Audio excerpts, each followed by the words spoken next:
자, 17번 들어갈 차례예요. 58페이지 17번입니다. 기말의 재고자산 가액을 실제보다 높게 계상한 경우 재무제표에 미치는 영향으로 잘못된 것은? 자, 요거를 생각하실 때 이게 어떻게 나올까 이런 생각이 일단 드실 건데요. 저번에 수식을 생각해 보면서 계산을 해보시면은 일단 제일 좋을 것 같아요.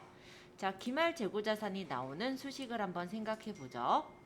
자, 간단하게 말하면 기초 재고 플러스 단기 매입 빼기 기말 재고를 하면은 뭐가 되던가요? 매출 원가가 됐었죠. 그쵸? 자, 그러면 일단 기말 재고 자산 가액이 여기 있어요. 얘를 실제보다 높게 계산했다는 건 빼는 게 많아진다는 거예요. 그쵸? 빼는 게 많아지면 원가는 어떻게 될까요? 줄어들게 되겠죠. 그러니까 매출 원가가 실제보다 감소한다 라는 게 맞겠네요. 자, 그럼 매출 원가가 들어갔던 수식도 한번 해볼게요. 매출액에서 매출 원가를 빼면은 매출 이익이 나는 거였어요. 그쵸? 그러면 얘를 높게 계상했다 라고 했을 때 표시를 좀 해놔야 되겠다. 안 그러면 좀 헷갈릴 수 있으니까요. 얘를 높게 계상을 했을 때 매출원가는 실제보다 낮아진다고 했어요. 그쵸?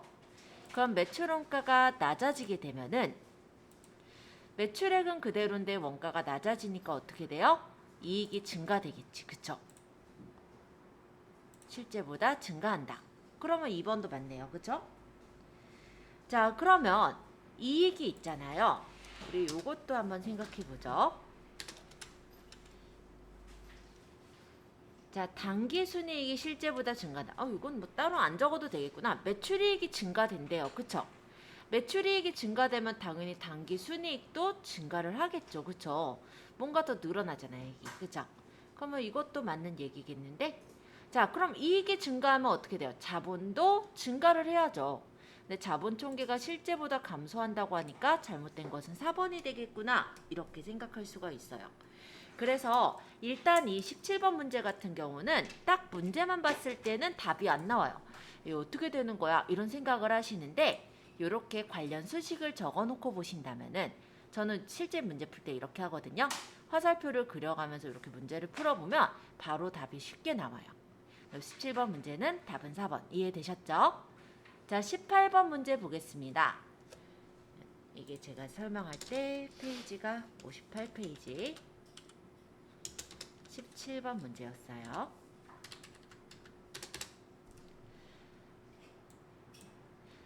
자, 다음은 재고자산의 평가에 대한 설명이다. 틀린 것은? 재고자산의 평가 손실 누계액은 재고자산의 차감 과정으로 표시한다. 왜냐하면 재고자산이 그만큼 가치가 깎였다는 거니까 차감 계정으로 표시되는 게 맞겠죠. 자, 그러면 틀린 거 바로 2번이 되겠네요. 재고자산의 평가 손실은 재고자산을 차감 계정으로 표시하는 거기 때문에 영업의 비용이 아니겠죠. 틀린 것은 바로 2번이 되겠습니다. 자, 3번하고 4번도 읽어볼게요. 재고자산의 감모 손실이 정상적인 범위 안에 들어간다. 그럼 매출원가에 가산한다 했었죠. 그럼 비정상적인 범위 안에 들어간다. 그럼 영업의 비용으로 처리한다 라고 했었습니다. 따라서 답은 2번이다. 자, 19번 볼게요.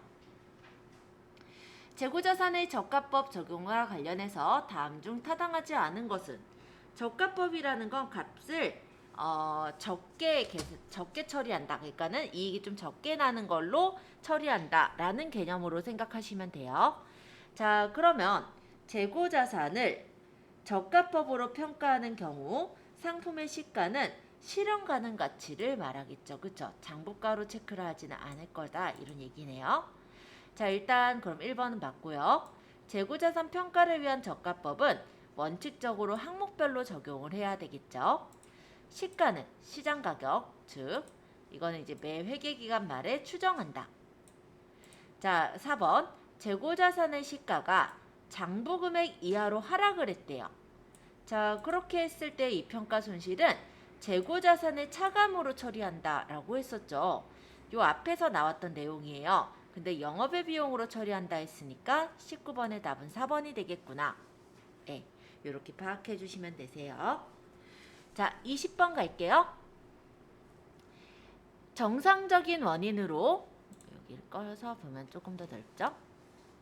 원재료에 대한 재고 감모 손실이 발생하였을 경우 자, 원인은 정상적이래요. 그럼 어떻게 해야 돼요? 매출원가에 가산해야 되겠구나. 답은 바로 봐도 1번이다. 그죠? 자, 21번. 제품 장부상 재고 수량은 200개이나 실제 재고 조사를 해보니까 180개더래요. 개당 원가가 200원이고 시가는 시장 가격 얘가 180원이라면 감모 손실은 얼마가 났을까요? 이런 문제인데요.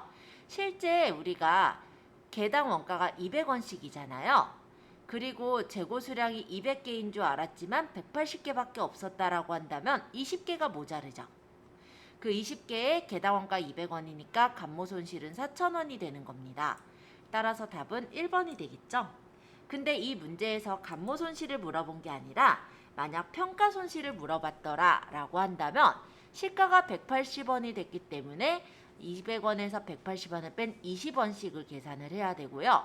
그리고 평가 손실이라는 거는 실제 재고에 대한 평가 손실을 말하는 거기 때문에 180개 곱하기 20원에서 3,600원이 나온다 라고 보면 됩니다. 지금은 얘는요. 예를 들기 위해서 적어놓은 거지 실제 이 문제에 대한 건 여기 있는 감모 손실만 생각하시면 되겠죠.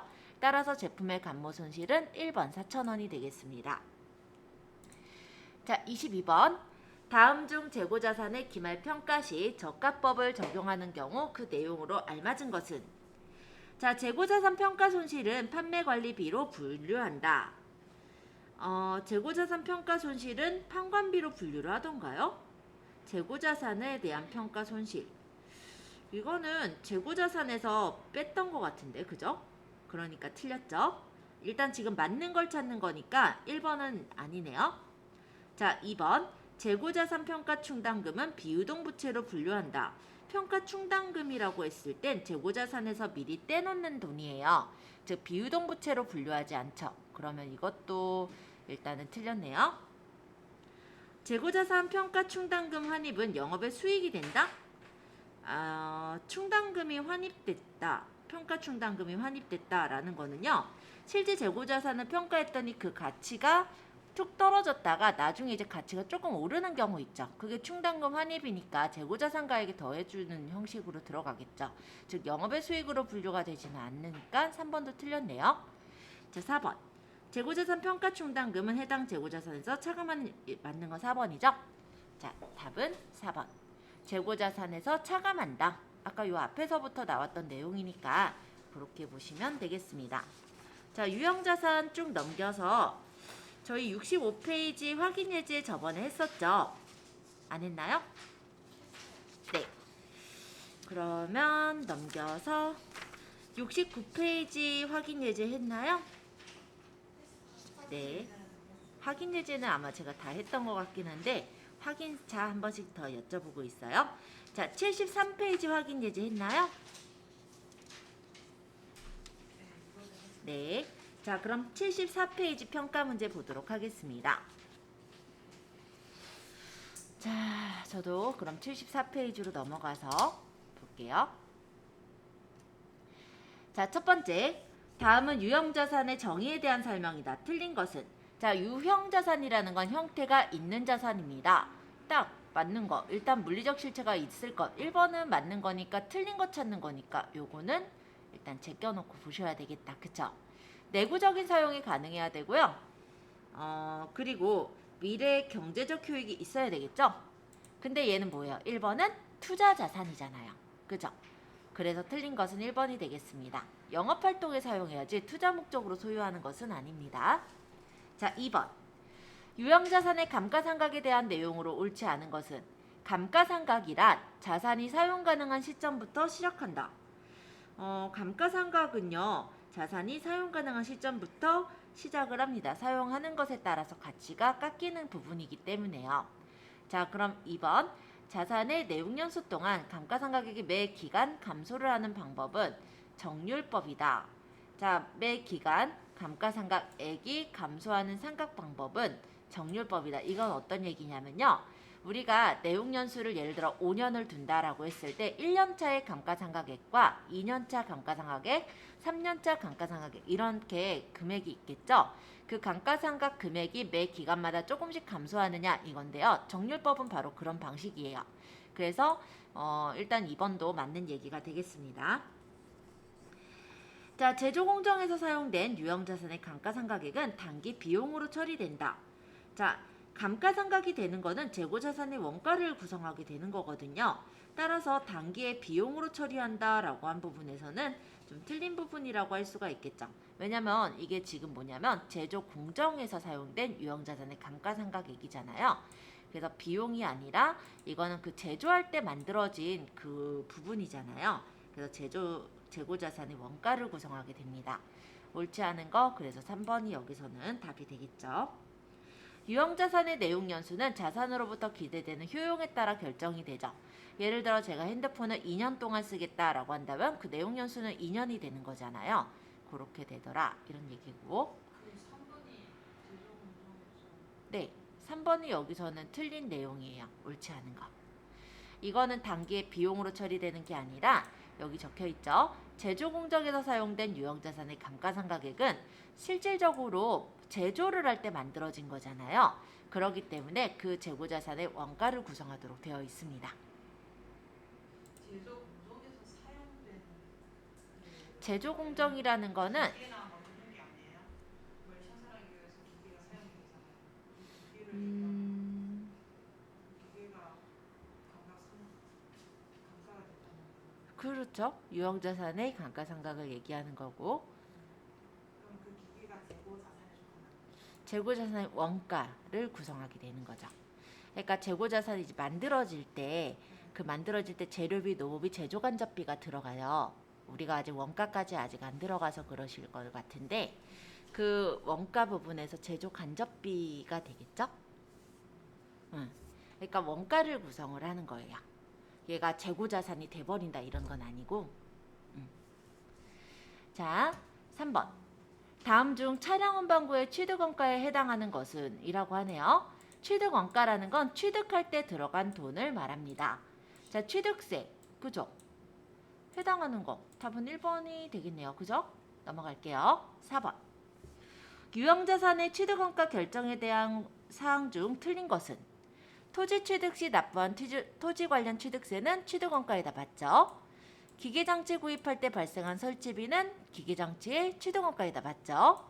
세대의 기계를 일괄적으로 구입했을 때 각 기계의 취득원가는 각 기계의 공정가치를 기준해서 안분 계산한다. 네, 뭐 일단은 공정가치로 안분 계산을 한다. 뭐 그렇고요. 자, 4번. 4번이 완전히 틀렸네요. 자, 우리가 무상으로 증여를 받은 비품이 있어요. 그러면 취득원가를 계상하지 않는 게 아니라 공정가치 시가로 취득원가를 계상을 합니다. 따라서 틀린 것은 4번. 문제를 보면요. 얘가 좀 애매하다 싶으면 그 다음 문제를 또 보세요. 그랬을 때 이 보기 안에서 완전히 틀려 보이는 애가 있는 경우도 있지만 완전히 맞는 것들이 3개가 있고 얘는 좀 애매하다 이런 것들도 아마 보일 거예요. 그래서 그런 것들을 따져보셨을 때 틀린 걸 찾기가 좀 쉬운데요. 3번 같은 경우는 좀 애매했죠. 그쵸? 우리가 이거를 일괄적으로 구입한다 했을 때 각 기계의 공정가치를 기준해서 안분 계산한다는 게 뭔 얘긴가 이런 생각을 하실 수가 있어요. 근데 원래대로라고 한다면 공정가치는 시가고 안분 계산이라는 건 일괄 구입한 건데 얘는 얼마 얘는 얼마 이렇게 나눠서 계산하는 게 안분 계산이니까 맞는 얘기기는 해요. 근데 얘를 잘 모르겠다 하면은 딱 느낌이 안 온다 하면 그 다음 걸 읽어보시고 얘가 확실히 아니거나 맞으면은 그 애를 고르면 되는 거예요. 어쨌든 지금 보면 유상으로 증여받은 거는요. 시장가로 계상을 하게 돼 있거든요. 그래서 공정가치로 취득원가를 계상한다. 답은 4번이 여기서는 틀린 게 되겠죠. 일단은 틀린 것은 얘가 취득원가를 계상하지 않는다. 이 부분을 찍 하시고 공정가치로 계상한다. 이렇게 표시해 주시면 될 것 같아요. 자, 5번. 다음은 유형자산 취득 시 회계 처리를 설명한 것이다. 옳지 않은 것은?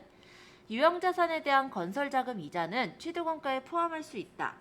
자, 유형자산에 대해서 건설자금에 대한 이자라고 합니다. 그렇다면 취득원가에 포함을 할 수가 있겠죠. 그쵸? 자, 무상으로 증여받은 건물은 공정가치로 취득원가 계산한다. 아까 얘기했던 거니까 맞죠? 자, 이종자산의 교환으로 취득한 유형자산의 취득원가는 교환으로 취득한 자산의 공정가치로 측정한다. 자, 여기서 우리가 생각하셔야 되는 건 뭐냐면요. 이종자산이든 동종자산이든 상관없이요. 언제나 내가 들여오는 거, 그러니까 내가 이제 하는 거, 그게 기준이다 보시면 돼요. 그래서 교환으로 취득한 자산의 공정가치로 취득한다, 측정한다라고 하면 틀린 게 된다라는 거죠. 내가 제공한 자산으로 바꿔서 생각하시면 될 것 같아요. 교환으로 취득한 게 아니라 나한테서 나가게 되는 그 자산이 기준이 되는 거예요. 밑에 해설 좀 볼게요. 이종자산의 교환으로 취득한 유형자산의 취득원가는 여기 적혀있죠? 교환을 위해서 제공한 자산, 즉 나한테서 나가는 자산의 공정가치로 측정을 하는 겁니다. 얘도 마찬가지예요. 동종자산의 교환으로 취득한 유형자산의 취득원가도 내가 제공한 자산의 장부금액으로 처리하는 거예요. 근데 얘는 뭐라고 했어요? 교환으로 취득한, 즉 내가 내는 게 아니라 반대편에서 이제 받아오는 그 자산으로 처리를 한다라고 했으니까 옳지 않은 건 3번이 되는 거죠. 자, 4번. 유형자산 취득 시 그 대가로 주식을 발행하는 경우 주식의 발행 금액을 그 유형자산의 취득 그 원가로 한다. 맞죠? 자, 그러면 다음 6번. 사옥 신축용 토지를 취득 시 납부한 취득세에 대한 적정한 계정 과목은, 자, 취득세래요. 토지 살 때 그러면 토지죠. 그쵸? 사옥 신축용 토지를 취득한 거니까 그때 답은 토지의 부대 비용이니까 토지의 원가에 포함해서 6번에 4번이 되겠습니다. 자, 7번. 다음 중 삼각 대상 자산은, 자, 일단 감가상각이 되는 것을 따져라, 이런 얘기로 보시면 될 것 같은데요. 일단 개발비는 무형자산입니다. 따라서 삼각 대상 자산으로는 1번 개발비가 되겠죠. 자, 건설 중인 자산은 무형자산이기는 하지만, 일단 얘는 이제 유형자산이기는 하지만 아직 만들고 있는 중이잖아요. 일단 감가상각이 되지 않는 자산 중에 두 가지가 있는데, 유형자산 중에서는 토지랑 건설 중인 자산은 감가상각 대상 자산이 아닙니다. 따라서 여기서 얘는 아예 제끼고 보셔야 되고요. 투자부동산은 투자자산이잖아요. 그죠? 그리고 신주 발행비, 이것도 비용에 대한 거니까 상각대상 자산이라고 할 수가 없죠. 따라서 답은 7번에 1번. 8번. 최초 취득연도에 정액법에 의하여 감가상각비를 계산하는 데 있어 필요하지 않은 자료는, 자, 이거 3개 외우라고 했어요. 취득원가, 잔존가치, 내용연수. 답은 4번이죠. 그쵸? 이거는 외우셔야 돼요. 자, 9번. 유형자산 중 감가상각자산을 취득한 연도에 감가상각비를 비교한 것이다. 맞는 것은, 자, 일단 이렇게 생각해 주세요. 우리가 감가상각비 중에요, 제일 첫 해에 감가상각을 제일 많이 하는 건 정률법이에요. 그럼 정률법 쪽에 2가 벌어져야죠. 그럼 답은 9번에 2번이다. 바로 볼 수 있습니다. 이걸 가지고 이거 뭐가 뭐였지? 이렇게 생각할 거 없어요. 전혀 없어요. 취득한 연도의 감가상각비니까. 정률법은요, 처음에 연도에 감가상각을 제일 많이 계상을 하고요. 그 다음 연도에 적게 이렇게 계상이 돼요. 그러니까 점점점 적어지는 거고, 정액법은 매 기마다 똑같은 금액으로 상각이 되는 거거든요. 그래서 맞는 건 2번이다. 이렇게 보시면 됩니다. 자, 10번. 다음 중 현행 기업 기준에서 인정하는 유형자산의 감가상각이 아닌 것은, 자산의 내용연수 동안 일정액의 감가상각비를 계상하는 방법. 일정액이잖아요. 정액법을 말하는 거죠. 그쵸? 자산의 내용연수 동안 감가상각비가 매 기간 감소한대요. 그럼 정율법도 될 수 있고요. 연수합계법도 여기 속할 수가 있습니다. 자, 자산의 예상조합도 또는 예상 생산량에 근거한대요. 생산량 비례법이라고 해요. 자, 자산의 원가가 서로 다를 때 평균을 내서 계산한대요. 이건 뭐예요? 이동평균법, 총평균법인데 감가상각비를 계산하는 방법이 아니었고요. 재고자산 평가 방법이었죠. 따라서 감가상각 방법이 아닌 건 10번에 4번이 되겠습니다. 이렇게 방법을 엮어놓으면요, 되게 헷갈려요. 그래서 이런 것들을 파악하시는 문제가 또 나올 수가 있고요. 자, 그 다음에 11번. 유형자산의 감가상각에 관련된 다음 설명 중 가장 옳지 않은 것은, 감가상각 대상 금액은 취득원가에서 잔존가치를 차감해서 결정한다. 그쵸? 취득원가 빼기 잔존가치 한 것을 내용연수로 계산을 했었잖아요. 그러니까 1번은 맞는 거죠. 자, 감가상각을 하는 이유가 왜 그러느냐? 얘는요, 가치를 우리가 감가상각을 함으로써 가치를 이제 배분하기 위해서예요. 따라서 취득원가의 배분에 있다. 이것도 맞는 얘기라고 볼 수가 있겠습니다. 감가상각비는 다른 자산의 제조와 관련된 경우 관련 자산의 제조원가로 계산한다. 이거 아까 나왔던 거죠. 그쵸? 제조간접비로 해서 그 제조원가로 들어가더라. 네, 4번. 정률법은 감가상각비를 매기간 동일하게 계산한대요. 감가상각비를 매기간 동일하게 계산하는 건 정액법이었죠. 따라서 옳지 않은 건 4번이 되겠습니다. 정률법이 맞으려면요. 감가상각비가 아니라 감가상각률을 매기간 동일하게 계산한다면 정률법이 맞겠지만 B는 금액이잖아요. 그러니까 정액법을 말하는 거죠. 옳지 않은 거 4번. 요거는 한번 읽어보세요. 좀 많다. 그죠? 자, 다음 중 기업 회계 기준상 투자자산이 아닌 것은?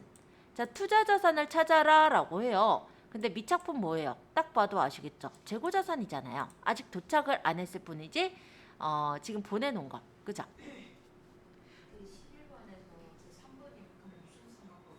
이거요?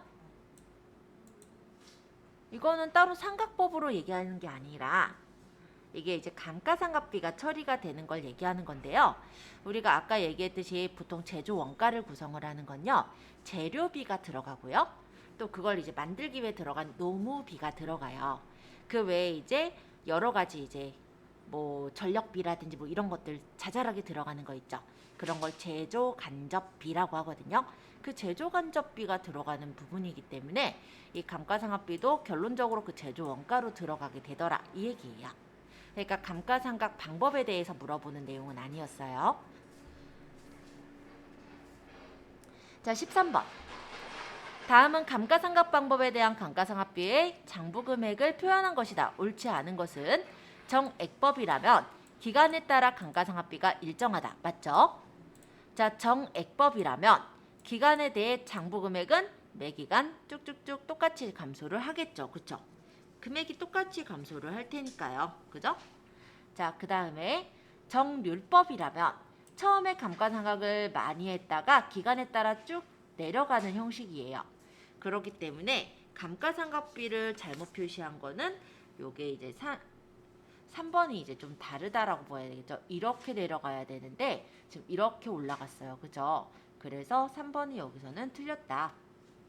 정률법이라면 장부금액도 감가상각비가 처음에 많이 상각이 되다가 훅 깎이니까 처음에 훅 깎이다가 완만하게 깎여지거든요.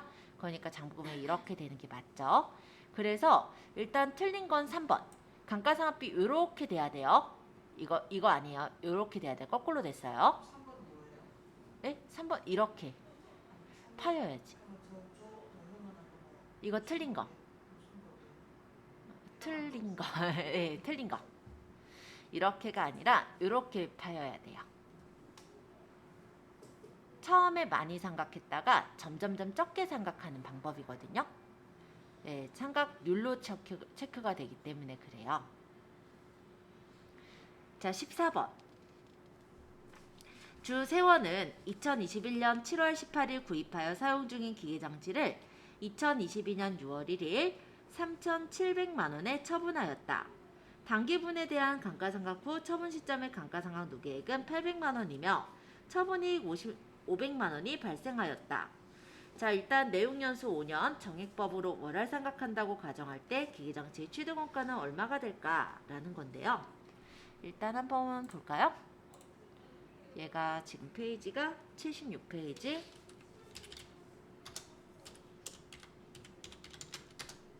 얘가 14번 문제. 자, 일단 기계장치를요 6월 1일날 이거 몇 년도도 적어놔야겠다. 2021년도 7월 18일날 구입을 했대요. 얘를 좀 위로 올려서 볼게요.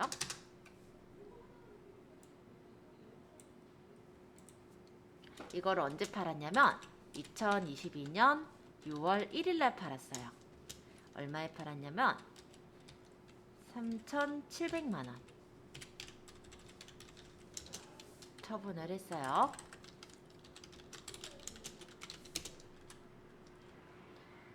근데 이게 구입액이 얼마인지가 궁금한 거네요. 그쵸?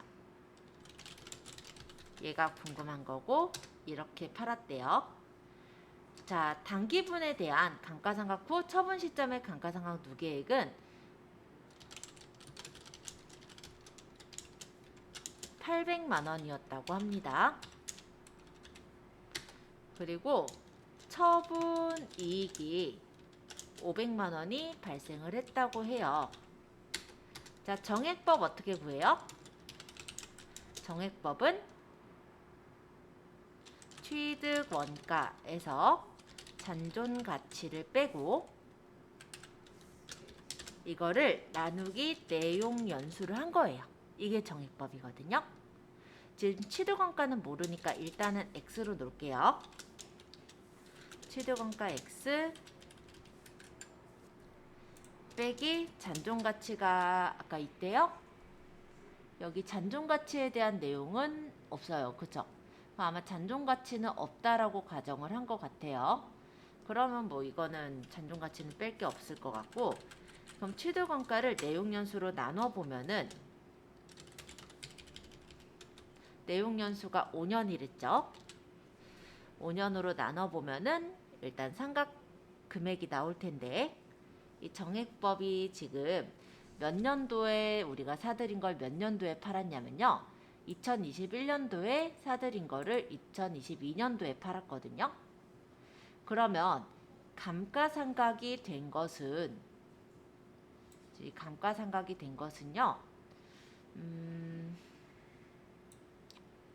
지금 800만 원이 감가상각 누계액이라고 했으니까 이거를 5년으로 나눈 것이 1년 있다가 팔았으니까 800만 원이더라. 이 얘기 같아요. 그죠?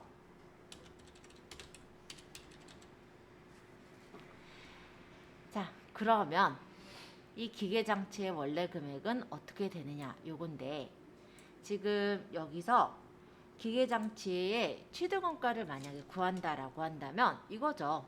일단은 처분 금액이 있잖아요. 거기다 이득을 봤다라고 있잖아요. 그쵸? 처분 금액에 이득을 받더라. 그러면은 이득 본 거를 빼요. 그러면 원래 그 장부가가 나오겠죠. 그쵸? 그러면 처분 금액이 아까 얼마였냐면 3,700만 원이었단 말이에요. 그러면 3,700만 원이 처분을 한 건데 그게 이득 본 거라면서요. 이득 본 거 500만 원을 빼보는 거예요. 그럼 원래 장부가가 얼마다라는 게 나오겠죠? 얼마예요? 3,200만 원. 자, 내용 연수 해가지고 감가상각된 게 800이라면서요. 그러니까 여기다 800을 더해요. 그럼 얼마였어요? 원래 그 취득 원가는? 뭐 간단하게 4천만 원이네요. 그죠? 자, 답은 이렇게 됩니다.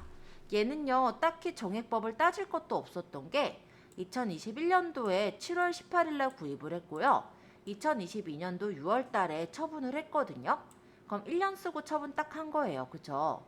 그러니까 정액법에서 예를 들어 월할 상각을 해라 라고 해서 제가 좀 더 이런 걸 좀 적으면서 봤는데 월할 상각할 게 마땅히 없었던 것 같아요. 그래서 그냥 1년치 금액, 상각 금액을 누계액을 800만 원으로 잡게 됐고요. 그죠? 잔존가치 얘기도 없으니까 잔존가치 뺄 것도 없었죠? 그래서 그냥 800만 원이고 여기서 이제 처분한 게 3,700인데 이 3,700이 500만 원을 이득 본 금액이라면서요. 그러니까 500을 빼고 거기다가 이제 원래 그 감가상각 누계가 우리가 가치가 깎인 분이잖아요. 그 가치가 깎인 분을 더하게 되니까 취득원가가 나오더라. 따라서 답은 2번이다. 이렇게 쉽게 구할 수가 있는 문제네요. 어려워 보였지만 막상 풀어보면 쉬운 문제였네요. 그죠? 자, 15번. 다음 중 유형자산에 대한 설명으로 틀린 것은? 자, 취득원가는 자산을 사용할 수 있도록 준비하는 데 직접 관련되는 지출 등을 포함한다. 그죠? 자산의 수선 유지를 위한 지출은 감가상각을 통하여 비용 처리된다. 자, 자산의 수선 유지를 위한 지출이 간단하게 말하면 수익적 지출이라고 볼 수가 있어요. 수익적 지출은 수선비로 처리를 했었잖아요. 그러니까 감가상각을 통하여 비용 처리하나 답은 요게 틀린 게 되겠죠. 얘가 뭐로 바꾸면 맞는 게 되냐면요. 자산의 내용 연수를 증가하거나 가치를 증가하는 지출은 이렇게 얘기한다면 그거는 이제 자본적 지출이 되잖아요. 그런 경우라고 하면 자산의 증가가 되기 때문에 감가상각을 통하여 비용 처리한다가 맞아요. 근데 수선 유지를 위한 지출은 즉 수익적 지출을 말하는 거거든요. 수익적 지출이라는 거는 그거는 이제 비용으로 처리한다라고 우리가 배웠었죠. 그래서 얘는 감가상각을 통하여 비용 처리된다 이런 거가 틀렸고 아예 수선비라는 비용으로 처리를 하는 거니까 답은 15번에 2번이 되겠습니다. 감가상각비는 제조와 관련된 경우라면 관련 자산의 제조 원가로 들어가고요. 그 밖의 경우는 판관비로 처리합니다. 자산 취득에 사용한 정부 보조금은 취득원가에서 차감하는 형식으로 표시하도록 되어 있어요. 자, 16번. 사용 중인 유형자산에 대한 수익적 지출을 자본적 지출로 회계 처리한 경우 재무제표에 미치는 영향으로 올바른 것은? 자, 수익적 지출에다가 뭐 적어놔야 될까요? 비용으로 인식을 하는 거니까. 자본적 지출에다가 뭐 적어놔요? 자산. 자, 비용으로 처리했어야 되는데 자산으로 처리했대요. 자, 자산으로 처리해버렸으니까 자산이 과대계상이 돼야 맞죠? 그럼 과소계상 일단 1번 틀렸고요. 자, 자산으로 처리를 한 거예요. 자, 수익적 지출이라는 건 원래 비용인데 비용을 처리를 안 했대요. 그럼 비용은 과대가 아니라 과소계상이 돼야 되겠죠. 그죠? 자, 비용이 과소계상이 됐어요. 그럼 수익에서 비용을 뺀 게 이익이잖아요. 그러니까 당기순이익이 과대계상이 됐겠죠? 올바른 거 16번의 답은 2번이 되겠네요. 자, 유형자산을 취득한 후에 추가의 지출이 발생하는 경우 처리하는 항목이 다른 하나는? 자, 일단 요거 보죠. 파손된 유리 등의 교체 비용. 이거 뭘까요? 자본적 지출, 수익적 지출. 둘 중에 하나 골라보세요. 수익적 지출. 그쵸? 사용 용도를 변경하거나 엘리베이터 냉난방 장치를 설치하거나 개량 증설 확장을 위한 지출. 얘네 세 개는 자본적 지출이죠. 그럼 처리하는 성격이 다른 하나는 17번의 답은 1번이 됩니다. 자, 18번. 다음 자료에서 유형자산 처분 손익은 얼마인가? 자, 일단 유형자산 처분 손익을 구하기 위해 비품 매입 대금이 90만 원이었대요. 자, 매입 부대 비용은 매입원가에 가산한다 했던 거 기억하시죠? 그러면 90만 원 플러스 10만 원 하니까 비품 금액 얼마예요? 100만 원. 자, 정액법에 의해서 1년간 비품 감가상각한 게 5만 원이래요. 2년 감가상각하면 얼마일까요? 5만 원 곱하기 2는 10만 원. 그죠? 자, 원래가 100만 원짜리인데 10만 원 상각이 되면 얼마가 돼요? 장부가는 90만 원. 근데 비품 처분 얼마 했어요? 90만 원. 그럼 남는 거 있어요? 없네요. 답은 18번에 2번이 되겠습니다. 이해되셨죠?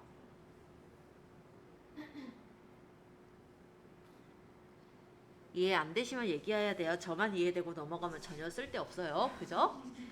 네. 자, 19번. 다음은 유형자산에 관련된 내용이다. 가장 올바르지 못한 것은 죄송해요. 유형자산으로 읽었네. 무형자산에 관련된 내용이래요. 자, 물리적 형태가 없죠. 네, 물리적 형태가 없지만 식별할 수 있습니다. 그죠? 기업이 통제하고 있어야 될 테고요. 그리고 무형자산은 어업권, 산업재산권, 선수금이 여기 왜 나와? 예, 얘가 쓸데없이 나왔죠? 바르지 못한 것 답은 당연히 3번이 되겠네요. 그죠? 얘 X 쳐놓으면 돼요.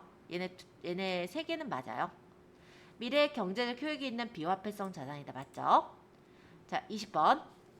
무형자산을 합리적인 방법으로 상각 방법을 정할 수 없을 때는 우리 정액법으로 친다라고 했던 거 저번에 한번 읽었었죠?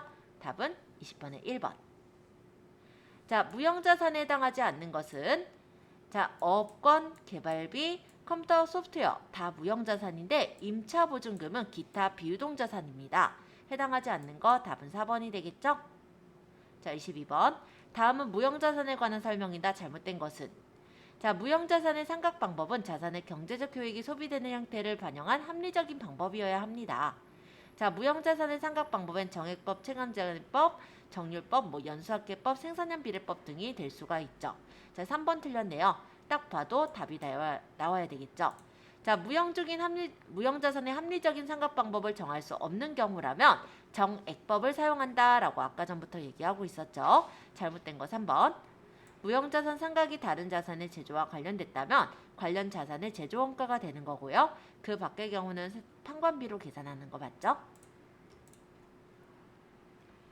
자, 23번. 다음 설명 중 가장 올바른 회계 처리 방법을 설명한 것은? 기계장치를 구입하는 과정에서 발생한 보험료는 구입하는 과정이잖아요. 그러니까 판관비가 될까요? 아니죠. 취득원가로 들어가야 되죠. 예, 틀렸고. 연구비와 개발비. 자, 여기서 연구비는 비용이 맞지만 개발비는 무형자산입니다. 전액 비용으로 처리한다. 틀렸죠. 자가창설된 것은 무형자산으로 계상할 수 없다. 자, 무작정 무형자산으로 계상할 수 없다라고 적어놨는데 사실은요, 내부 창설된 영업권이라고 했을 때 주관적인 그런 게 되죠. 객관적인 그런 판단 기준이 없잖아요. 그렇기 때문에 실질적으로 무형자산으로 계상할 수 없는 건 맞습니다. 따라서 올바른 회계 처리 방법은 3번이 되죠. 그러니까 우리가 만약에 어디서 사가지고 와가지고 했다라고 한다면 그에 대해 신뢰성 있는 장부가 남아있잖아요. 근데 얘는 자가창설, 즉 내부에서 창설을 한 거기 때문에 실질적으로는 무형자산으로 계상하기가 어려운 거죠. 여기 적혀 있죠. 일단 사업 결합으로 취득한 영업권만 인정한다. 즉 자가창설은 인정하지 않는다. 그죠? 자, 무형자산은 진부화되거나 시장가치가 급락하더라도 손상차손을 인식할 수 없다. 네, 맞습니다. 자, 24번. 다음 항목 중 재무상태표상 기타 비유동자산에 속하는 계정 과목은? 기타 비유동자산이래요. 그러니까 답은 여기서 3번이 되겠죠. 임차보증금. 임차보증금은 기타 비유동자산이에요. 자, 그 다음 25번. 다음 계정 과목 중 분류가 다른 것은? 임차권리금, 상표권, 개발비, 전세권. 자, 여기서 개발비나 아니면 상표권이나 아니면 일단은 임차권리금이나 이런 것들은요 다 무형자산이 됩니다. 근데 전세권이라는 거는 기타 비유동자산으로 들어가기 때문에 분류가 다른 것은 4번이 되는 거예요. 자, 이제 우리 부채에 들어갈 차례인가요? 부채 저번에 했나요? 조금 헷갈린다. 안 했죠? 네, 표직은 꼽아놓긴 했는데 이게 하려다가 말았다 보니까 조금 헷갈렸어요. 자, 그럼 부채에서부터 조금 이따 들어가고요. 자, 부채는 과거의 사건이나 거래의 결과 현재 우리가 부담해야 되는 경제적 의무라고 보시면 되겠습니다. 따라서 부채 중에서 결산일로부터 1년 또는 정상적인 영업주기 안에 상환된다면 유동부채인 거고요. 그 이후의 부채는 비유동부채로 구분을 할 수가 있었죠. 즉 우리가 부채는 유동과 비유동으로 분류할 수 있는데 이 기준은 1년 또는 정상적인 영업주기다. 이렇게 생각하시면 됩니다. 자, 유동부채에는 단기차입금, 매입채무, 단기법인세 부채, 미지급금, 미지급비용, 선수금, 선수수익, 예수금, 유동성 장기부채, 이연법인세 부채 이런 것들이 유동부채에 들어갔었고요. 비유동부채로는 사채나 신주 인수권 부사채, 전환사채, 장기차입금, 장기매입채무, 충당부채, 이연법인세 부채 등이 비유동부채로 들어갑니다. 자, 보고기간 말로부터 만기가 1년 이내 도래하는 부채가 유동부채입니다. 자, 그래서 매입채무가 여기에 해당이 됐었죠. 매입채무에는 외상매입금하고 지급어음이 있었어요. 외상매입금과 지급어음은 일단 이런 정도의 차이인데요. 둘 다 보면 상품이에요. 상품이나 재료를 외상으로 매입했다라는 건 같은 건데 여기서 그냥 따로 기입한 게 아니라 그냥 발생한 채무라고 한다면 외상매입금으로 들어간다라고 보시면 되는 거고 이때 만약 내가 어음을 발행해서 지급했다. 그럼 이제 지급어음으로 생각하시면 돼요.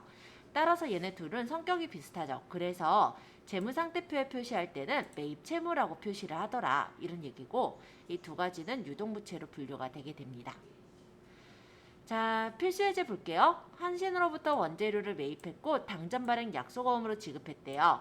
그러니까 원재료가 차번에 증가를 했고 그러면서 당전 발행 약속금으로 지급을 했으니까 지급어음이 10만 원 이렇게 발생을 했겠죠. 근데 이 약속어음이 만기가 됐다고 합니다. 따라 이 지급어음이 차반으로 사라지게 되는 거예요. 그러면서 당사 거래은행에 당사니까 우리 회사 거래은행에 당좌예금 계좌에서 결제가 됐으므로 대변의 당좌예금이 10만 원 이렇게 처리가 되겠죠. 자, 단기 차입금입니다. 자, 단기자 들어갔으니까 1년 이내겠구나 생각할 수가 있겠죠. 다만 계약 시에는 장기 차입금이었지만 기간이 경과함에 따라 상환 기간이 1년 안으로 도래했다라고 한다면 유동성 장기부채라고 들어가요.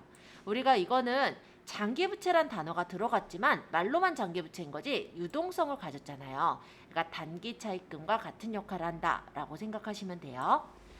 자, 필수 예제. 우리은행으로부터 현금 10만 원을 단기로 차입하다. 그러면 현금이 차변에 10만 원 증가하면서 일단은 단기로 차입했으니까 대변에 단기 차입금 10만 원이 되겠죠. 자, 미지급금. 아직 지급되지 않은 돈이라고 생각하시면 되는데 얘는 상품이나 원재료 등 이외의 자산을 취득을 한 거예요. 그러니까 상품이나 원재료가 아닌 거면 미지급금이다 라고 볼 수가 있었죠.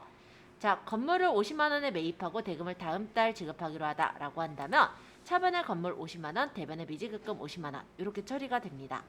기계장치를 30만 원에 매입하고 대금 중 절반은 현금으로 지급하고 나머지는 외상으로 하다라고 한다면 기계장치 30만 원, 대금 중 현금 절반이 지금 대변에 현금 15만 원, 그리고 나머지 외상으로 한 것이 미지급금 15만 원 이렇게 처리가 되겠죠.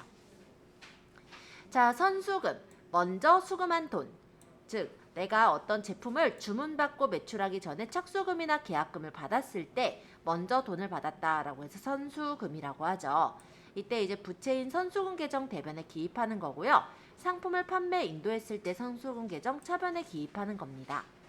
자, 여기서 이제 필수 예제 보자면 제품 매출을 계약하고 계약금 20만 원을 현금으로 받았다면 여기서 계약금 20만 원이 선수금이잖아요. 그래서 선수금이라는 게 대변에 20만 원 증가를 하면서 현금으로 받았으니까 차변에 현금 20만 원이 되는 거예요. 그랬다가 제품을 판매했대요. 자, 제품을 판매했으니까 제품 매출이란 수익이 생겼죠. 100만 원. 그리고 이 계약금이 원래 선수금이었는데 대변에 있던 선수금이 없어지니까 차변에 선수금이 들어가고요. 나머지를 현금으로 받아 어쨌든 즉시 당사 보통예금 계좌에 입금을 했으므로 차변에 보통예금 80만 원 이렇게가 들어가게 되는 겁니다. 여기서 현금으로 받아는 상관이 없어요. 왜냐하면 어찌됐건 간에 결론적으로는 보통예금 계좌에 입금을 했기 때문에 보통예금으로 처리를 하는 거예요. 자, 5번 예수금입니다. 지금 페이지가 어디냐면요. 지금 들어오신 분들 지금 80페이지 보시면 돼요. 자, 예수금이라는 건 미리 수금을 해놨다. 이게 예수금이라고 보면 되는데 미수금하고는 다른 점이 얘는 이제 상품 매출에 대한 건 아니고요. 제3자에게 지급할 목적인 거예요. 그래서 거래처나 종업원의 자금을 일시적으로 보관하고 있다가 사용하는 부채의 계정을 예수금이라고 합니다. 보통 이런 경우죠. 우리가 급여를 지급할 때 많이 보실 수가 있는데요. 급여를 예를 들어 내가 200만 원을 받기로 했다라고 가정했을 때 200을 다 받는 게 아니라 세금 떼고 받잖아요. 그 공제하는 소득세, 건강보험료, 국민연금 또는 고용보험료 이런 것들이 실제로는 예수금이라는 걸로 빠져 있는 거예요. 그랬다가 거래처랬나 그 세금 낼 때 내게 되는 거다 이렇게 보시면 돼요.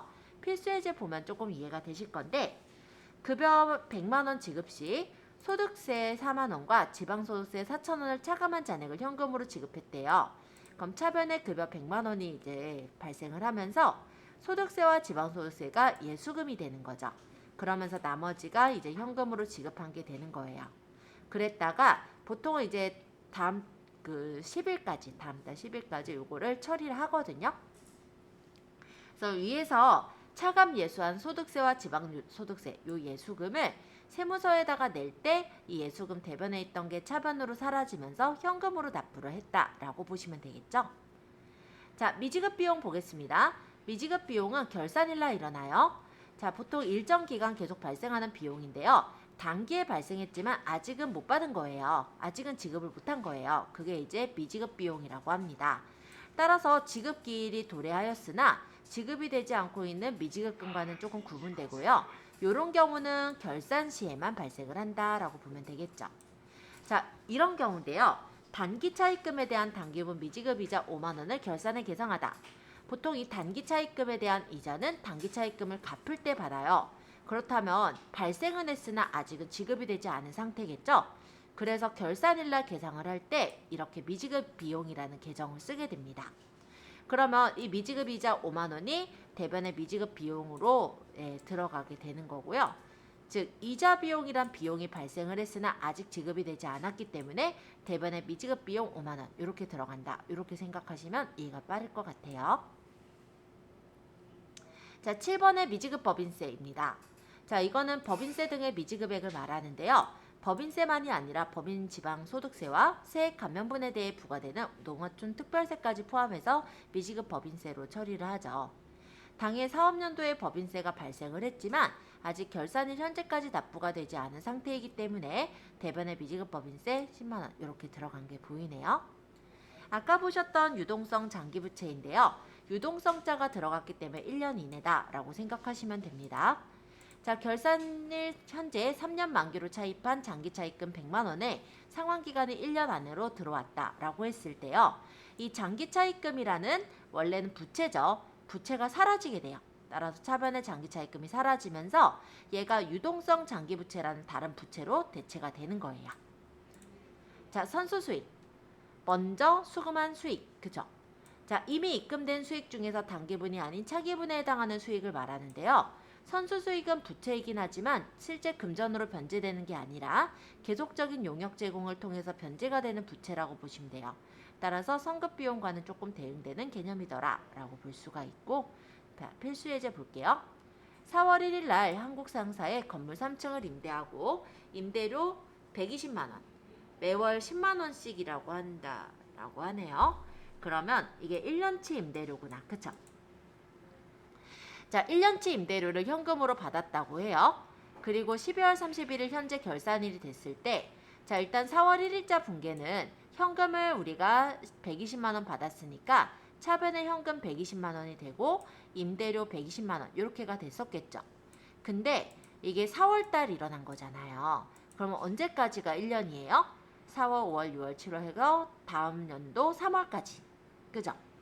자, 그러면 4월 달 이제 진행이 됐고 5월, 그러니까 4월, 5월, 6월, 7월, 8월, 9월, 10월, 11월, 12월 총 개월 수가 9개월이 지나면 실제 남는 건 얼마만큼이 남아요?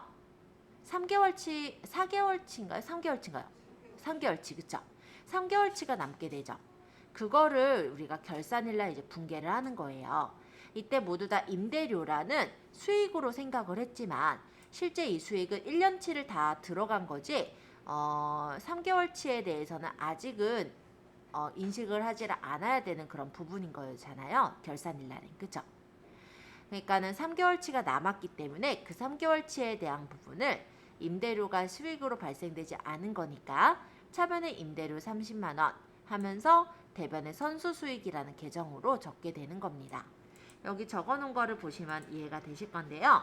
일단 이게 12라고 나눈 게 1년치를 얘기하는 거예요. 12개월이니까. 12개월 중에 3개월이 남은 거죠. 그러니까 120만 원을 12로 나누고 거기다 곱하기 3을 하면 30만 원이 실제 아직은 일어나지 않은 수익이에요. 그 일어나지 않은 수익에 대해서 결산일 날에는 수익과 비용을 제로로 떨궈야 되기 때문에 임대료를 빼면서 선수수익이라는 다른 계정으로 처리를 해놓는 거죠. 자, 가수금. 가수금은 금전의 수입이 있지만 그 내용이나 금액이 확정되지 않았을 때 일시적으로 처리하는 부채 계정을 가수금이라고 합니다. 보통 이제 원인을 알 수 없는 돈이 입금이 된 걸 이제 가수금이라고 보면 되겠는데요. 일단 돈이 들어왔으니까 보통 예금은 증가를 해요. 그렇지만 우리가 원인을 알 수 없죠. 따라서 대변에 가수금으로 처리를 합니다. 그랬다가 매출처로부터 외상대금이 송금되어 들어왔다라고 한다면 이 대변에 있던 가수금을 차변에 빼면서 외상매출금을 대변에다가 처리를 하게 되는 거예요. 자, 비유동부채의 사채.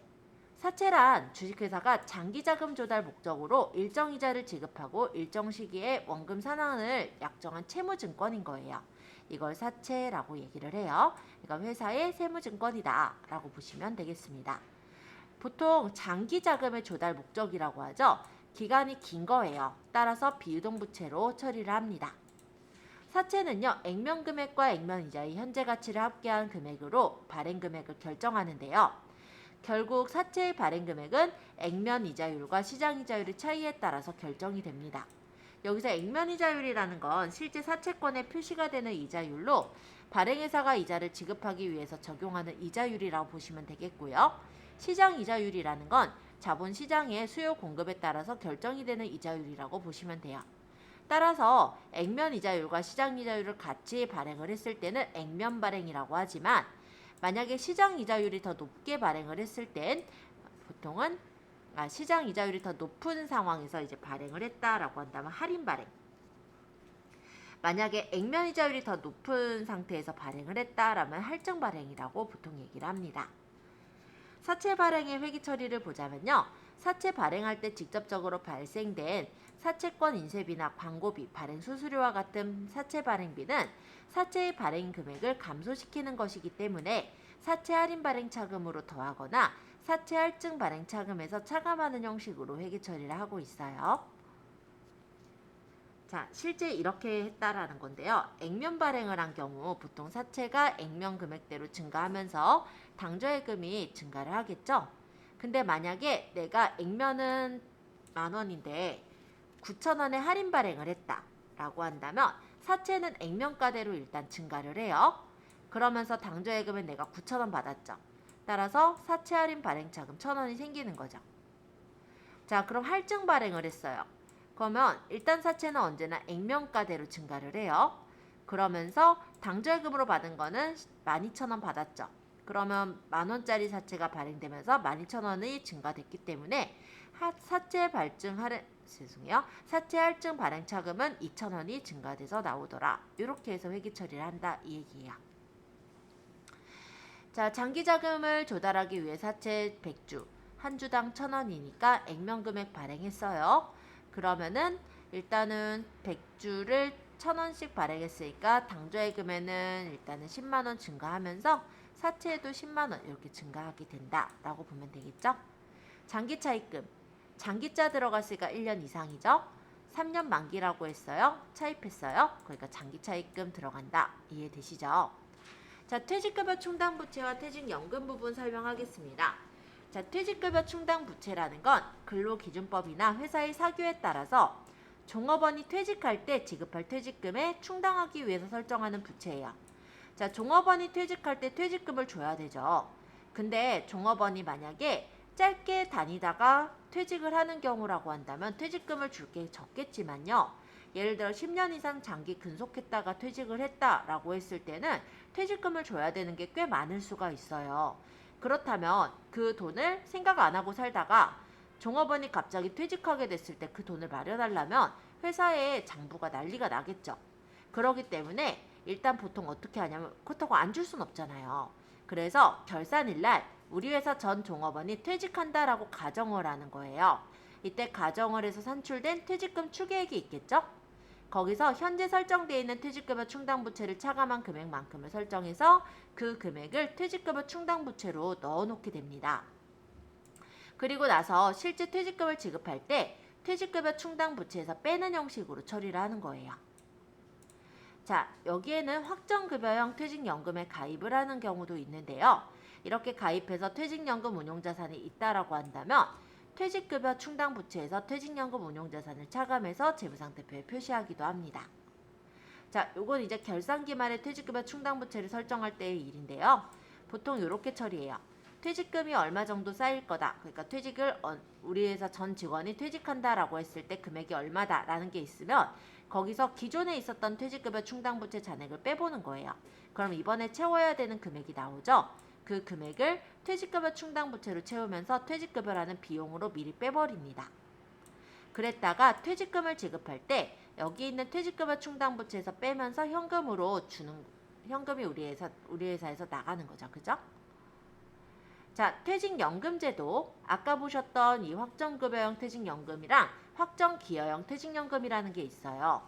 이 두 가지에 대한 차이를 좀 말씀드리자면 확정급여형 퇴직연금이라는 건요. 퇴직연금을 줄 때 그 연금을 급여 형태로 주는 거예요. 그래서 만약에 퇴직연금을 드는데 그 돈의 운영 주체가 누구냐에 따라 조금 다른데요.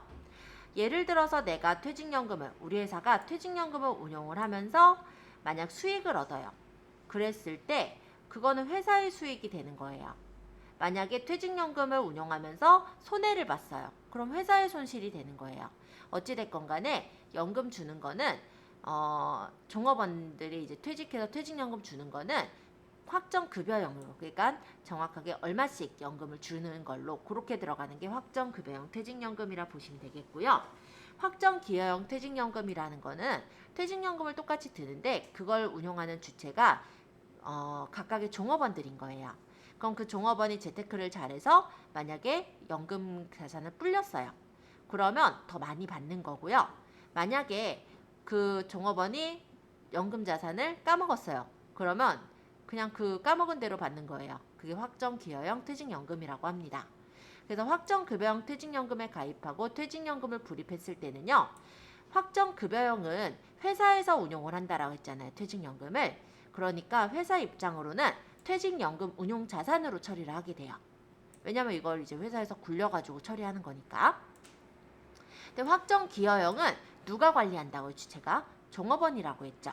확정기여형 퇴직연금에 가입했을 때는 회사에서는 연금을 부어주기만 하면 끝나는 거예요. 그러니까 퇴직급여라는 비용으로 처리하게 됩니다. 자, 확정급여형 퇴직연금에 가입하고 부담금 300만 원을 현금으로 지급하다라고 한다면 퇴직연금 운용자산이 되겠죠. 확정급여형이니까. 그리고 현금 300만 원 이렇게 처리가 되는 거죠. 그랬다가 종업원이 퇴직할 때 퇴직연금 운용자산에서 100만 원을 수령해서 퇴직금을 지급했다라고 하네요. 퇴직급여 충당부채 잔액이 40만 원이 있다고 한다면 일단은 퇴직급여 충당부채 잔액인 40만 원을 빼게 되는 거죠. 그러면서 나머지 금액이 퇴직급여로 60만 원 이렇게 들어가게 되더라. 자, 확정기여형 퇴직연금에 가입하고 부담금을 현금으로 지급했다. 자, 얘는 확정기여형이잖아요. 회사에서는 연금에 돈 내고 끝나요. 그렇기 때문에 퇴직급여라는 비용으로 바로 처리하는 게 얘랑 좀 다른 점이죠. 자, 기타 비유동 부채에는 이연법인세 부채와 장기 매입 채무라는 게 있는데요. 기업 회계와 세법상의 일시적인 차이가 있어요. 그 이제 유보라고 부르는데요. 법인세 비용이 법인세법에 따라서 납부할 금액을 초과할 때 그 초과하는 금액을 이연법인세 부채라고 합니다.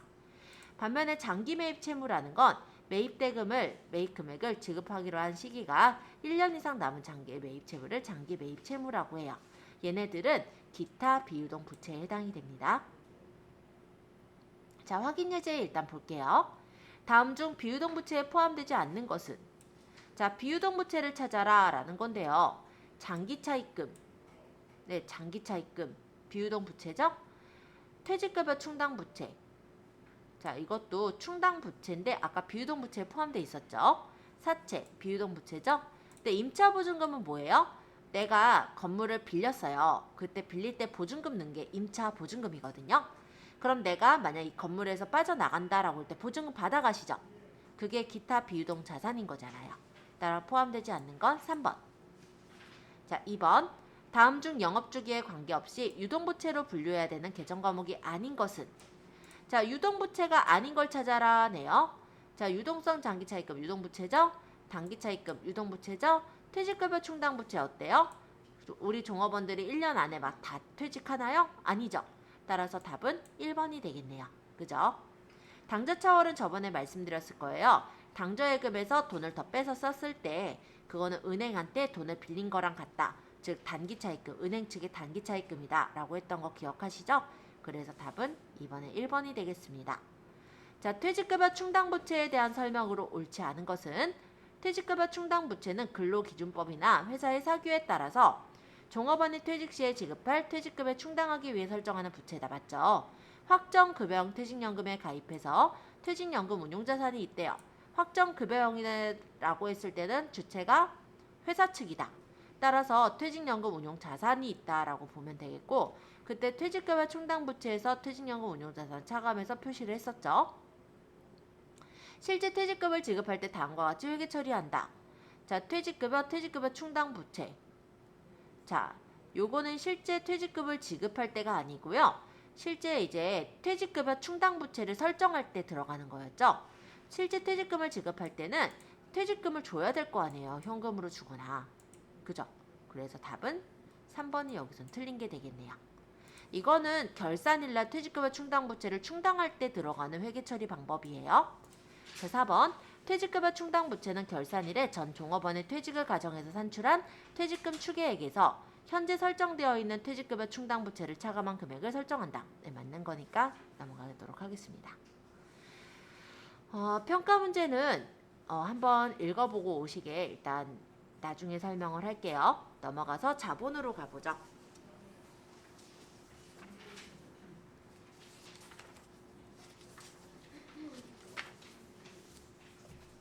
자, 자본은 기업의 자산에서 부채를 차감한 후에 자녀 지분을 자본이라고 하죠. 이 자본을 나눠보자면 자본금과 자본잉여금, 자본조정, 기타 포괄손익 누계액, 그리고 이익잉여금으로 나눠볼 수 있습니다. 이 구분을 나누는 문제가 어렵지 않으면서도 꽤 자주 나와요. 왜냐하면 헷갈리거든요. 자, 일단 자본금에는 보통주와 우선주 자본금이 있어요. 그리고 자본잉여금이란 자본이 남는 거라고 생각하시면 이해가 쉬워요. 초과금, 감자차익, 처분이익 이런 것들은 자본잉여금 항목이에요. 자본조정은 자본잉여금이 아닌 항목이라고는 얘기를 하는데 보통은 빼는 것들이 많아요. 자기주식 또는 주식할인 발행차금, 감자차손, 자기주식 처분 손실 이런 것들은 자본조정이 됩니다. 자, 그리고 기타 포괄손익 누계액에는 매도가능증권 평가손익과 해외산업 환산손익이 있고요. 이익잉여금에는 법정적립금과 임의적립금, 미처분 이익잉여금이 있습니다. 한번 이렇게 봐두시고 기억을 해두시면 좋을 것 같습니다. 자, 주식회사 설립과 주식 발행에 대해서 얘기하자면 일단 주식회사를 설립할 때 주식 전부를 발기인이 인수했을 땐 발기 설립, 만약에 일반 투자자 대상으로 모집을 하면 모집 설립이라고 불러요. 주식을 발행할 때 액면 금액과 발행 금액이 같다면 액면 발행이 되는 거고요. 발행 금액이 클 땐 할증 발행, 액면 이하로 발행할 땐 할인 발행이라고 하죠. 자, 경영은 보통 주식 50주, 지금 보니까 한 주당 금액이 10,000원이었대요. 액면으로 발행했다고 하죠. 그러니까 50만 원이 대변의 자본금이 늘어요. 그러면서 주식대금은 보통예금에 입금을 했으므로 차변의 보통예금 50만 원이 생기게 되겠죠. 자, 두 번째. 보통 주식 50주, 한 주당 10,000원을 한 주당 9,000원에 할인 발행했대요. 자, 일단 우리가 발행하는 입장에서는요. 취득을 하는 게 아니라 발행하는 입장에서는 액면가대로 무조건 증가를 합니다. 따라서 보통주 50주에 액면가 10,000원이라면은 대변의 자본금은 50만 원이 되는 거예요. 그러면서 내가 받은 건 얼마 받았어요? 50주에 9,000원씩 할인 발행을 했잖아요. 5945, 즉 보통 예금은 45만 원 받았죠. 그러면서 얼마 차이 나요? 지금 보면 50만 원으로 우리가 자본금은 증가를 했는데 일단은 45만 원 받았으니까 그 나머지 차익이 주식 할인 발행 차금이 되는 거예요. 자, 3번. 얘는 지금 보니까 액면가가 원래는 10,000원인데요. 한 주당 11,000원에 할증 발행했거든요. 자, 이런 경우는 일단은 10,000원에 50주니까 50만 원이 자본금으로 똑같이 액면가대로 증가해요. 근데 얼마 받았죠? 50주에 11,000원씩, 그러니까 55만 원 받았죠.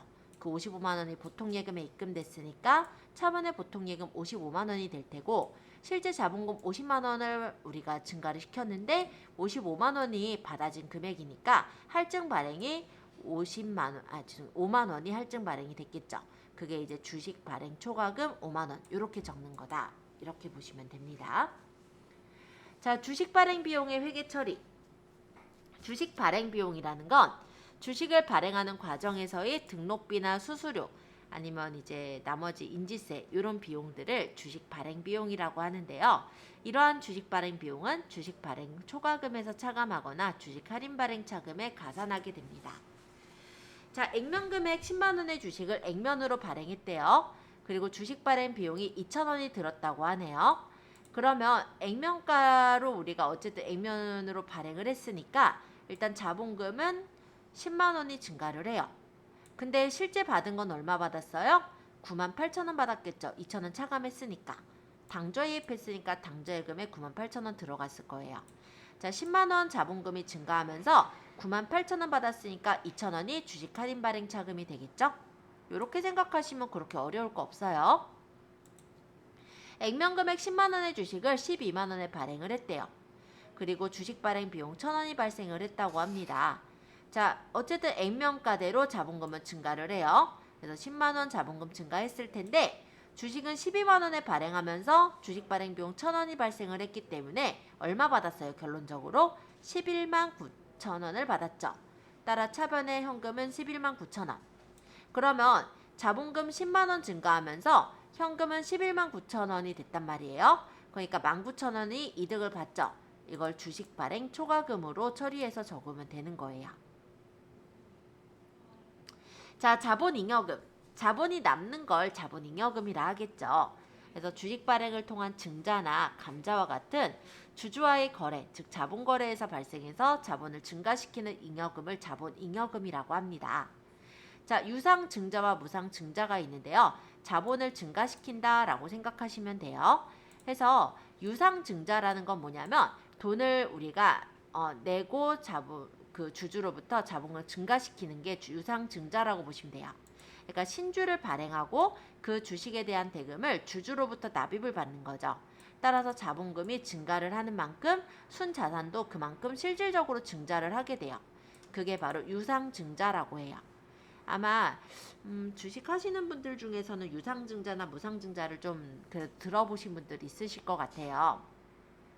실제 어느 회사에서 유상증자를 하기로 했다라고 한다면요. 그 주주들한테 통지가 날아가고요. 그 주식을 사세요라고 하는 거예요. 그러면 그 주식을 우리가 사겠다고 의사를 되면은 그것에 대해서 이제 돈을 납부를 하고 주식을 사게 되는 거다. 이렇게 생각하시면 돼요. 그러니까 실질적으로 순자산이 증가를 하는 거죠. 반면에 무상증자라는 건 뭐냐면요. 우리 회사에서 그냥 주식을 기존의 주주들한테 나눠주는 거라고 생각하시면 될 것 같아요. 따라서 잉여금을 자본에 전입해서 자본금은 증가를 하지만 주주에게 발행 주식을 무상으로 교부를 하기 때문에 신주 발행에 대한 주식 대금의 납입이 없는 거예요. 따라 형식적 증자라고 합니다. 자, 우선주를 발행하고 주금 납입을 받는 유상증자를 했다면 일단 우선주 자본금이 증가를 하면서 당좌예금에도 돈이 늘어나겠죠. 그쵸? 그리고 잉여금의 자본 전입을 하면서 무상주를 교부했을 때는 일단 보통주 자본금이 일단 증가를 하면서 보통주 주주에게 했으니까 자본잉여금이 이익잉여금하고 이렇게 처리가 된다라는 거죠. 그러니까 자본잉여금, 이익잉여금 이렇게 되는데 이게 왜 이렇게 되냐면 자본 전입을 했잖아요. 그러니까 원래 잉여금이 있었던 게 있거든요. 보통 잉여금은 자본이니까는 이쪽에 적혀요. 근데 이쪽에 적히는 잉여금이 없어지게 되면서 자본잉여금으로 바뀌는 입장이거든요. 그래서 이런 형식으로 적어서 처리를 하게 됩니다. 근데 이거 적는 것에 대해서는 크게 안 나오니까 그냥 이해만 해주시면 돼요. 자, 유상감자와 무상감자. 자, 일단 유상감자라는 건 자기 주식을 매입해서 소각하는 방법으로 자본금을 감소시키는 걸 말해요. 그러니까 자기 주식을 사가지고 소각, 태워버리는 거죠. 그쵸? 이렇게 해서 자본금을 감소시키는 게 유상감자라면 무상감자는 발행 주식의 일부를 소각하는 겁니다. 따라서 발행 주식 수를 줄이거나 액면 금액을 감액하는 방법으로 자본금을 감소하고 그 대가를 지급하지 않는 것을 무상감자라고 해요. 그러면 자기 주식의 액면 금액과 취득 금액을 비교했을 때 취득 금액이 작다면 감자 차익이 되는 거예요. 그래서 취득 금액이 크면 감자 차손으로 처리를 합니다. 그래서 감자 차익이라는 거는 실제 자본 잉여금으로 회계 처리를 하게 되고요. 감자 차손이 발생하는 경우는 우선 상계에서 처리를 해버리게 됩니다. 자, 이게 이제 감자를 하는 경우인데요.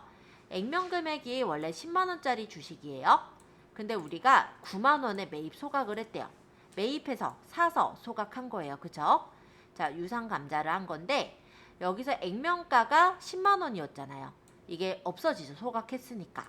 그래서 원래 있던 대변에 있던 자본금이 차변으로 사라지게 됩니다. 10만원. 근데 우리가 이거를 현금으로 매입해서 소각을 한 거잖아요. 그럼 현금이 그만큼 매입했을 때 이게 사라지겠죠. 그쵸? 얼마에 매입했다고요? 9만 원. 그러니까 현금 9만 원이 사라지는 거예요. 그러면서 보니까 자본금은 10만 원인데 9만 원 들여서 샀잖아요. 그쵸? 그러니까 감자 차익이 만 원이 나는 거죠. 자, 2월 결손금 7만 원을 보전하기 위해서 주식 10주 액면가 만 원을 무상 소각했대요. 자, 그러면 이것도 마찬가지로 주식이 10주고 액면가 만 원이니까 10만 원. 일단은 자본금 10만 원이 사라집니다. 얘는 2월 결손금이 있었거든요. 그러니까 이번에 이제 손해 본 그 결손금이 있었던 거를 보전하기 위해서 한 거잖아요. 그러니까 2월 결손금은 대변에 사라지면서 지금 2월 결손금이 원래 7만 원을 보전하기 위해서 우리가 처분하게 된 게 10만 원이죠. 그래서 요거 이제 감자 차익으로 3만 원이 들어가게 되더라. 이렇게 보시면 돼요. 자, 주식 발행 초과금. 이거는 이제 뭐냐면 우리가 주식을 발행할 때 더 많이 들어간 거. 그래서 할증 발행 시에 주식 발행 금액이 액면 금액을 초과한 부분. 요걸 이제 주식 발행 초과금이라고 합니다. 그래서 증자 시에 만약에 주식 발행이 초효된 주식 발행 비용은 주식 발행 초과금에서 차감해서 처리하도록 되어 있어요. 자, 자기 주식 처분 이익. 자, 얘는 이제 감자를 했다, 뭐 이런 거는 아니고요. 좀 처분을 한 거예요. 요쪽 이제 감자, 여긴 처분. 약간 차이가 다르니까 이렇게 구분해서 넣는 것 같습니다. 자, 액면 금액 10만 원의 자기 주식을 7만 원에 취득했대요. 그러면 자기 주식이 들어왔죠, 나한테. 그러니까 자기 주식이 7만 원 취득을 했으니까. 그리고 현금이 7만 원. 자, 이렇게 해서 주식을 샀어요. 이 자기 주식을 8만 원에 처분했대요. 자, 우리 액면가는 원래 10만 원짜리였고요. 자기 주식 산 금액은 7만 원에 샀거든요. 그러면 실제 주식이 처분이 되는 거지 아직 뭐 태우거나 이런 건 아니잖아요. 그러니까 우리가 취득한 요 자기 주식이 사라진다라고 보면 될 것 같아요. 없어진다. 그러면서 얼마에 처분했어요? 8만 원에 처분했죠. 그러니까 차변에 현금 8만 원이 생겨요. 자, 자기 주식 7만 원에 사온 것을 8만 원에 처분을 했으니까 이익이 생겼겠죠? 그게 자기 주식 처분 이익 만 원입니다. 근데 이렇게 처분을 한 거는 판 거잖아요. 근데 판 게 아니라 매입 소각했대요. 태워버렸대요. 그럼 자본이 사라지죠. 그죠? 따라서 아까 그 자본금, 액면금에 우리 사들였던 이 자본금은 사라지는 거예요.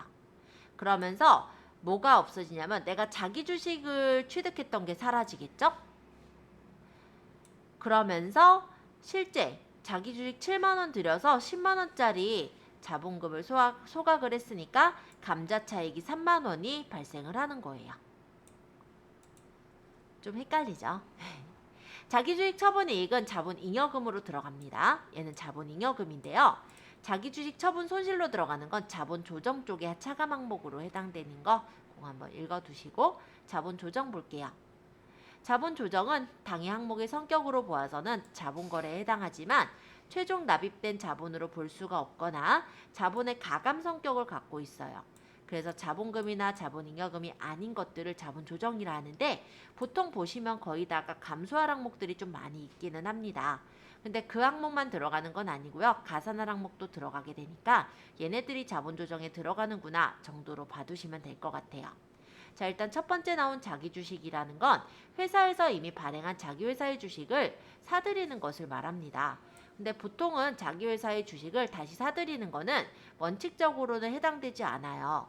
근데 어떠한 경우에 대해서는 허락을 하고 있는데요. 매입 소각할 목적이거나 재발행할 목적으로 취득을 하는 경우는 자기 주식으로 처리하도록 되어 있어요. 그래서 이 항목은 자본 조정으로 분류를 합니다. 주식 할인 발행 차금, 이것도 이제 자본 조정에 해당하는 항목인데요. 주식을 액면 금액 이하로 발행을 했다면 액면 금액에서 미달되는 금액이 주식 할인 발행 차금이라 보시면 돼요. 그러면 만약에 주식 발행 초과금이 생긴 상태라면 여기서 할인 발행 차금을 상계하고 잔액을 이익잉여금의 처분으로 상각을 하게 됩니다. 그래서 주식 할인 발행 차금의 상각은 이익잉여금의 처분 항목이기 때문에 손익계산서에 표시하는 게 아니라 바로 이익잉여금 처분계산서에 표시를 하게 되죠. 자, 내용 볼게요. 액면금액이 20만원짜리 주식을 14만원에 할인 발행을 했대요. 그러면 어쨌든 자본금이 발행되는 거는 액면가대로 발행이 되거든요. 따라 차변의 자본금 20만원 발행이 돼요. 그러면서 얼마에 발행했어요? 결론적으로 14만원에 할인 발행했다는 건 14만원어치를 내가 받았다는 거잖아요. 그러니까 당조예금은 14만원 증가를 해요. 자, 20만원 액면 발행하면서 우리가 당조예금으로 14만원 받았으면 얼마를 할인한 거예요? 6만원 할인한 거죠? 그게 주식 할인 발행 차금이 되는 거예요. 그런데 이 주식 할인 발행 차금 6만원을 상각을 할 때 이 주식 할인 발행 차금이 사라지면서 미처분 이익 잉여금으로 나중에 바뀌게 되는 거죠. 자, 감자차손 보겠습니다. 감자차손은요, 자본금을 감자하는 경우에 손해를 봤다 하면 감자차손이 되는 거예요. 자, 매입 소각하는 주식의 취득금액이 액면가보다 큰 경우가 있을 수 있겠죠. 이런 경우라면 감자차손으로 보시면 됩니다. 그럼 감자차손은 만약 감자 차익이 발생한 경우는 우선적으로 상기하게 되죠. 자, 자기주식 처분 손실. 일시적으로 취득한 자기주식을 처분하는 경우 나타나는 매각 손실을 자기주식 처분 손실이라고 해요. 이 자기주식 처분 손실의 경우는 자기주식 처분 이익의 범위 안에서 상계 처리하게 되고요.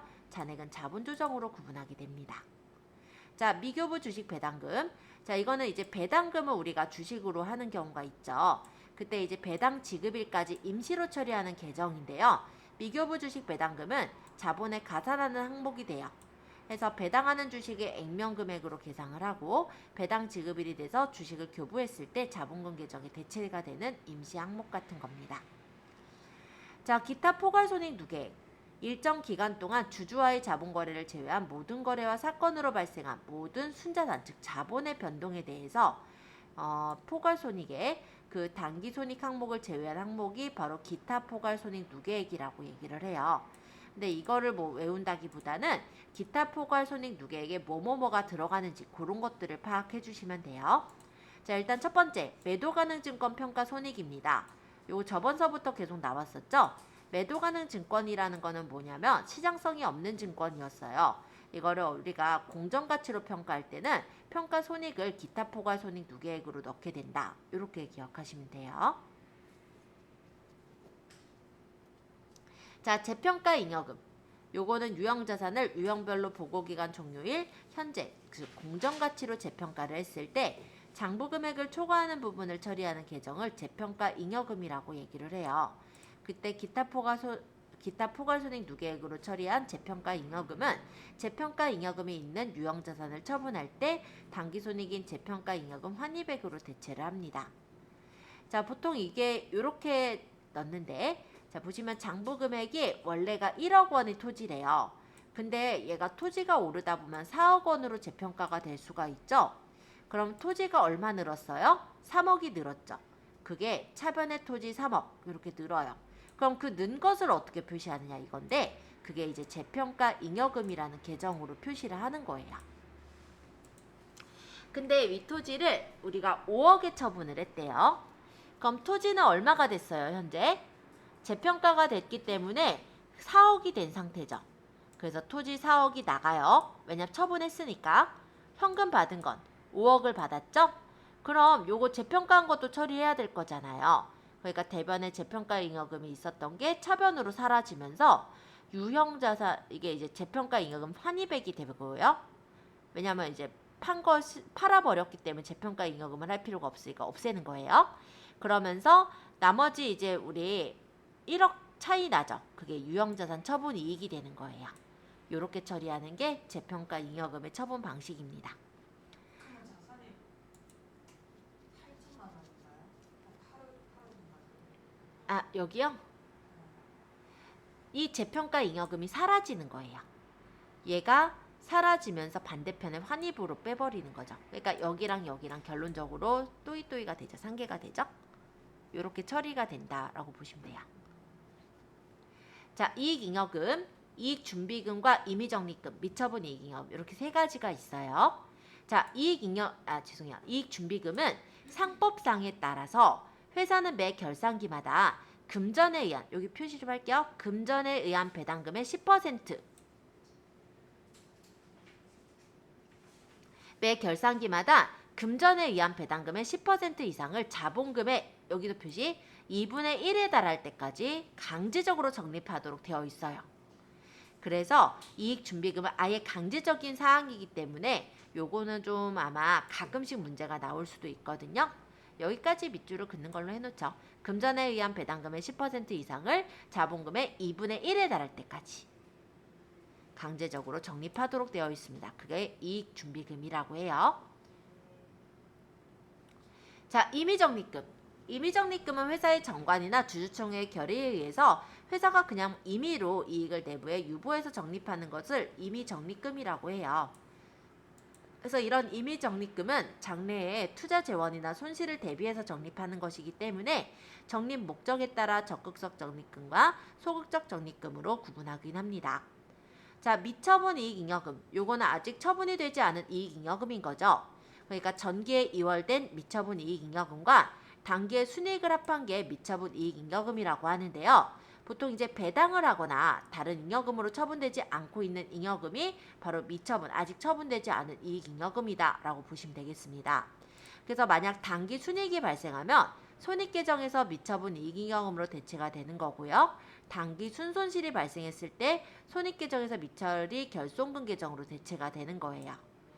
자, 그래서 단기 순이익이 발생하면 보통 이 손익을 처리하는 게 미처분 이익잉여금이라는 계정으로 처리를 하게 돼요. 이거는 지금 우리가 봤을 때 단기 순이익, 단기 순손실 이렇게 적잖아요. 그거를 실제는 이렇게 적어요. 그거 나중에 아마 볼 거예요. 단기 순손실이 발생했을 때 손익이 없어지면서 미처리 결손금이 되는 거죠. 이 손익이라는 거 우리 12월 31일 날 수익이나 비용을 제로로 떨구면서 생기는 게 손익이다 라고 했던 거 기억하시죠? 임시계정이기 때문에 손익계정은 결산일 날 없어져야 되는데 그때 없어질 때 이렇게 바뀌었다가 자본금으로 바뀌는 절차거든요. 네, 간단하게 보시면 되겠고 배당 볼게요. 자, 배당은 현금 배당을 결의를 했다. 결의는 아직 돈을 준 거 아니에요. 결정만 내린 거예요. 그렇기 때문에 일단은 배당이 안 들어갔죠. 자, 이게 미처분 이익잉여금에 대해서 배당을 하는 거잖아요. 그러니까 여기 이익잉여금인데 남은 거, 아직 배당 안 된 거, 여기서 이제 배당을 결의를 했잖아요. 그러니까 미처분 이익잉여금이 사라지면서 일단 미지급 배당금으로 바뀌어요. 아직은 지급하지 않은 배당금인 거죠. 그랬다가 이 배당금을 지급을 할 때 이 미지급 배당금이 사라지면서 현금으로 지급이 나가겠죠? 요게 이제 배당받는 절차다. 자, 이익잉여금 처분과 결손금 처리인데요. 이익잉여금 처분 계산서는 이런 미처분 이익잉여금의 처분 등의 변동 내역을 요약해서 재무제표의 주석으로 보고하는 게 이익잉여금 처분 계산서라고 해요. 그럼 이런 미처분 이익잉여금의 처분은 결산이 아니라 다음 회계연도 초에 열리는 주주총회 결의일 날 확정이 되는 부분이기 때문에 이익잉여금에 대한 처분 내역은 단기의 재무상태표에는 반영되지 않게 됩니다. 결손금 처리 계산서라는 건 이 미처리 결손금이 생겼을 때 그 처리한 사항을 보고하기 위한 재무제표 주석의 하나예요. 그래서 결손금의 처리 내역을 표시하는 게 결손금 처리 계산서라고 합니다. 만약 결손금의 처리는 임의적립금 이의액이나 기타 법정적립금 이의액, 이익준비금 이의액, 자본잉여금 이의액 이런 것들로 이루어지게 됩니다. 자, 요거는 이제 미처분 이익잉여금을 처분할 때에 대한 내용인데요. 이익잉여금이 100만 원이 났대요. 그래서 이거를 주주총회에서 나눠서 이익준비금으로 8만 원, 배당금으로 80만 원 이렇게 결의를 했다고 합니다. 자, 그럼 이 미처분 이익잉여금의 100만 원에 대해서 나눠진 게 이제 이익준비금의 8만 원, 미지급 배당금의 80만 원이 됐죠. 그럼 남는 거는 2월 돼야 되잖아요. 그러니까 2월 이익잉여금으로 처리가 되는 거예요. 요렇게 된 게 요 계정이고, 요것도 한번 볼까요? 이거는 이제 결손금이 났을 때예요. 미처리 결손금 50만 원을 임의적립금 10만 원, 이익준비금 35만 원에 이입해서 처리한대요. 임의적립금이나 이익준비금은 자본 쪽에 들어갔었죠. 그쵸?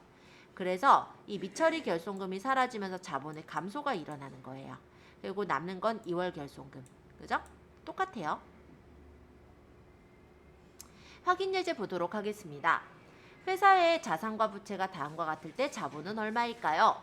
자, 자산과 부채를 따져보세요. 이런 문제인데요. 이거는 2급에서 나올 만한 진짜 쉬운 문제예요. 상품, 자산이죠. 현금, 자산이죠. 대여금은요? 자산이죠. 자, 비품은 자산이죠. 자, 자산을 모두 다 더하세요. 자, 매입채무, 부채죠. 미지급금, 부채죠. 부채를 모두 더하세요. 자산 빼기 부채가 자본이니까 계산해보면 얼마예요? 답은 14만 원 나온대요. 그렇게 구하면 되는 진짜로 쉬운 문제. 자, 2번. 자본 잉여금으로 분류하는 항목을 모두 고른 것은? 자, 주식을 할증받는 경우에 발행 금액이 액면 금액을 초과하는 금액이랍니다. 자, 이걸 무엇이라 하냐면 주식 발행 초과금이라고 하거든요. 초과는 잉여금 쪽으로 들어간다라고 했잖아요. 그러니까 가는 맞네요. 자, 자기 주식을 처분할 때 원가를 초과해서 처분할 때 발생하는 이익이래요. 그럼 이것도 자기 주식 처분 이익이라고요. 자기 주식 처분 이익. 그죠? 그럼 요것도 자본 잉여금 항목으로 들어가야 되겠죠.